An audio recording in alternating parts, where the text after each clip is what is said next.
Hello বন্ধুরা, এরপরে ভাইকে নিয়ে গেলাম একটু পাড়া ঘুরতে। অনেক দিন পর পাড়াতে এসেছি, তাই পাড়াটা ঘুরে দেখছি। আর এই দেখো আমাদের পাড়া, আর ওদিকে স্টেশন আছে আমাদের, আর সামনেই স্টেশন। আর এরপরে ভাইকে নিয়ে দেখো ফুচকা খেতে এসেছে, আর দেখো ভাই কি বলে। তোকে উঠাই, কি খাইলি বল। আজকে আমাদের চেনা পরিচিত দোকান থেকে ফুচকা খেলাম। আর অ্যাকচুয়ালি আসা ভোটের জন্যই ফার্স্ট অফ অল। তো দিদি তো সেরকম টাইমে আসতে পারে না, এই ভোট পারপাসেই আসে। তো এখন দুজনে মিলে ফার্স্টে খেয়ে নেব আলুর চাট। তো দেখো আমাদের আলুর চাট বানানো হয়ে গেছে।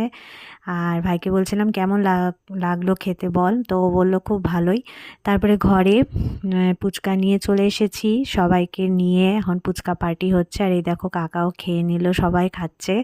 বেশ আনন্দ হয়েছে সেদিন, সবাই মিলে খুব আনন্দ করলাম। এদিকে রশ্মি। তো চলো টাটা।